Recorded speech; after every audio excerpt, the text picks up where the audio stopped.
শুভ সন্ধ্যা বন্ধুরা। আজ 7 ফেব্রুয়ারি শনিবার। আজকের সন্ধ্যার বরাক তথা সমগ্র আসামের গুরুত্বপূর্ণ খবরগুলি হল: প্রধানমন্ত্রী আবাস যোজনার সরকারি গড়ের তালিকায় ঢুকে পড়েছে বহু নকল হিতাধিকারীদের নাম। এবার তারা আর টাকা পাবেন না।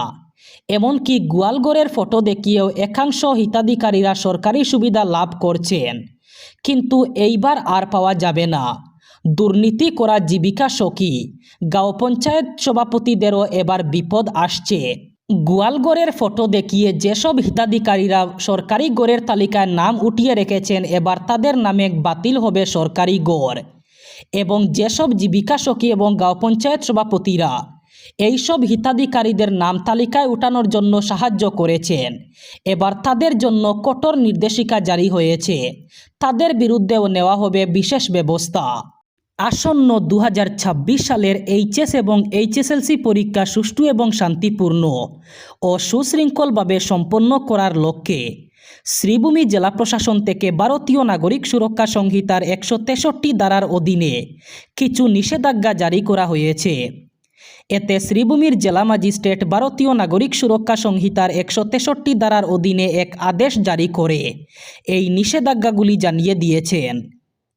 আদেশে জানানো হয়েছে, হাইস্কুল শিক্ষান্ত অথবা এইচএসএলসি পরীক্ষা আগামী 10 ফেব্রুয়ারি থেকে শুরু হয়ে চলবে আগামী 27 ফেব্রুয়ারি পর্যন্ত এবং উচ্চ মাধ্যমিক অথবা এইচএস পরীক্ষা 11 ফেব্রুয়ারি থেকে 16 মার্চ পর্যন্ত শ্রীভূমি জেলার বিভিন্ন কেন্দ্রে অনুষ্ঠিত হবে। তাই এই পরীক্ষা সুষ্ঠু এবং শান্তিপূর্ণভাবে সম্পন্ন করতে 10 ফেব্রুয়ারি থেকে 16 মার্চ পর্যন্ত পরীক্ষার দিনগুলিতে সকাল 6টা থেকে বিকেল 5টা পর্যন্ত এই নিষেধাজ্ঞা বলবৎ থাকবে। এই নিষেধাজ্ঞা অনুসারে পরীক্ষা কেন্দ্রের ভিতরে এবং পরীক্ষা কেন্দ্রের 100 মিটার ব্যাসার্ধের মধ্যে অননুমোদিত ব্যক্তির প্রবেশ এবং অহেতুক ভিড় জমানো সম্পূর্ণ নিষিদ্ধ।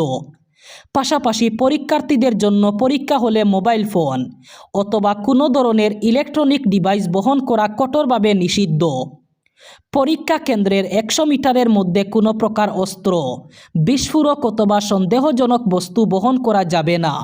খুব শীঘ্রই চালু হবে দৈনিক শিলচর ধর্মনগর ট্রেন। রাজ্যসভার সদস্য কোনাদ পুরকায়স্থকে আশ্বস্ত করলেন রেলমন্ত্রী অশ্বিনী বৈষ্ণব। নয়াদিল্লিতে রেলমন্ত্রীর সঙ্গে দেখা করে দৈনিক শিলচর ধর্মনগর ট্রেনটি চালু করতে অনুরোধ জানান সাংসদ কোনাদ পুরকায়স্থ। একই সঙ্গে শিলচর গৌহাটি ট্রেনটি এলএইচবি কোচে রূপান্তরিত এবং শিলচর মিজোরাম ট্রেন চালুর বিষয়েও কেন্দ্রীয় রেলমন্ত্রীর কাছে আর্জি জানান তিনি। কেন্দ্রীয় রেলমন্ত্রীর সঙ্গে আলোচনায় সাংসদ কোনাদ পুরকায়স্থ উল্লেখ করেন যে কোভিড মহামারীর আগে দৈনিক যাতায়াত করত শিলচর ধর্মনগর ট্রেন। যাত্রীদের সুবিধা, আঞ্চলিক যোগাযোগ এবং সামগ্রিক আর্থসামাজিক উন্নয়নের স্বার্থে ট্রেনটি দৈনিক যাতায়াত আবশ্যক।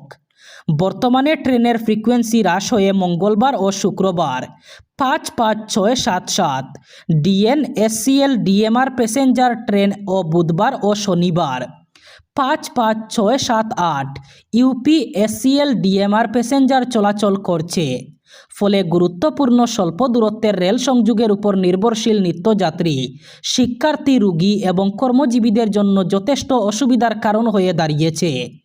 ধারাবাহিক যাত্রী চাহিদা ও পরিষেবার জন্য যত তাড়াতাড়ি সম্ভব এর দৈনিক চলাচল পুনরায় চালু করার জন্য অনুরোধ জানান সাংসদ কোনাদ। 2026 সালের বিধানসভা নির্বাচনকে কেন্দ্র করে রাজ্য রাজনীতিতে ক্রমশ বাড়ছে উত্তাপ। দেশ জুড়ে যখন কংগ্রেস বিজেপিকে বুটচুর আক্কা দিয়ে আক্রমণ শানাচ্ছে, ঠিক সেই সময় পাতারকান্দি বিধানসভা আসনকে ঘিরে নতুন রাজনৈতিক বিতর্ক সামনে এসেছে। অভিযোগ উঠেছে, কংগ্রেসের সম্ভাব্য প্রার্থী কার্তিক সেনা সিনহার নাম নাকি ভোটার তালিকায় দুটি পৃথক স্থানে অন্তর্ভুক্ত রয়েছে। স্থানীয় সূত্রে জানা গেছে, তার নাম একদিকে পাতারকান্দি শহর সংলগ্ন রাজারগাঁও এলাকার ভোটার তালিকায় রয়েছে, ভোটার তালিকায় গৃহ নম্বর 62। অন্যদিকে বালিপিপলা এলাকাতেও একই ব্যক্তির নামে ভোটার তালিকাভুক্তির তথ্য সামনে এসেছে, যার গৃহ নম্বর 197। এই ঘটনাকে কেন্দ্র করে ইতিমধ্যেই রাজনৈতিক মহলে শুরু হয়েছে জোর বিতর্ক। শাসক দল বিজেপি বিষয়টিকে হাতিয়ার করে সামাজিক মাধ্যমে তীব্র কটাক্ষ শুরু করেছে। বিভিন্ন পোস্ট ও মন্তব্যে বিজেপি নেতাকর্মীরা প্রশ্ন তুলছেন, যে দল অন্যদের বুট চুর বলে আক্রমণ করছে, তাদের সম্ভাব্য প্রার্থীর নামই যদি 2 জায়গায় ভোটার তালিকায় থাকে, তবে প্রকৃত বুট চুর কে, তা জনগণই বিচার করবেন।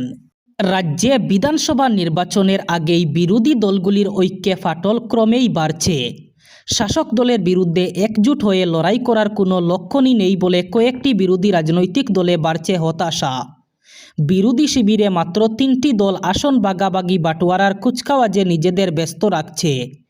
অসমে 2024 সালে উপনির্বাচনের আগে 18টি দল সংগঠনের জোরদার ঐক্য অথবা অকংগ্রেসী অসম সম্মিলিত মোর্চার ধারণাকে উলটপালট করে দেওয়ায় পটভূমি যেন তৈরি হয়েছে।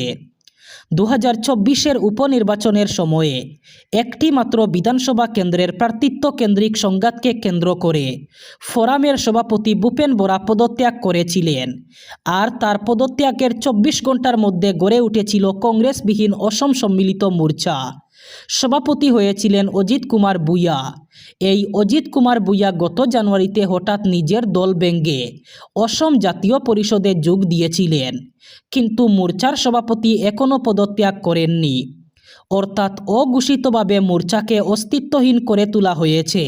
শিক্ষকের প্রহারের জেরে 8ম শ্রেণীর এক ছাত্রের মৃত্যুর অভিযোগকে কেন্দ্র করে তীব্র চাঞ্চল্য ছড়িয়েছে ডুমডুমায়। মৃত ছাত্রের নাম উৎপল টায়ের। তিনি ফিলবাড়ি শঙ্করদেব শিশু নিকেতনের ছাত্র ছিলেন। অভিযোগ অনুযায়ী শিক্ষক সঞ্জীব শর্মা ছাত্র উৎপলকে মারধর করেন। ঘটনার পর গুরুতর অসুস্থ হয়ে পড়ে ছাত্রটি। নিকেতন কর্তৃপক্ষ বিষয়টি দামাচাপা দেওয়ার চেষ্টা চালায় বলেও অভিযোগ উঠেছে। পরবর্তীতে অসুস্থ ছাত্রকে অসম মেডিকেল কলেজ ও হাসপাতালে ভর্তি করা হয়। সেখানে চিকিৎসাধীন অবস্থায় তার মৃত্যু হয় বলে জানা গেছে।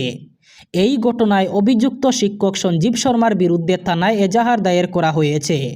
গৌহাটি মহানগরীর জালুকবাড়ি এলাকায় গভীর রাতে ঘটে গেল এক মর্মান্তিক সড়ক দুর্ঘটনা। দ্রুত গতিতে ছুটে আসা একটি ডাম্পার সজোরে ধাক্কা মারে একটি 2 চাকার বাহনে। সংঘর্ষ এতটাই প্রবল ছিল যে ঘটনাস্থলেই 2 চাকা বাহনের চালকের মৃত্যু হয়। দুর্ঘটনায় গুরুতরভাবে জখম হন আরোহী। স্থানীয়দের সহায়তায় তাকে দ্রুত হাসপাতালে পাঠানো হয়। পুলিশ জানিয়েছে, দুর্ঘটনায় জড়িত ডাম্পারটির নম্বর AS01 HC5397। ইতিমধ্যেই গাড়িটি বাজেয়াপ্ত করা হয়েছে এবং পুরো ঘটনার তদন্ত শুরু করেছে পুলিশ। ঘটনায় এলাকা জুড়ে শোকের আবহ বিরাজ করছে, তবে নিহত এবং আহত 2 জনের নাম ও ঠিকানা জানা যায়নি।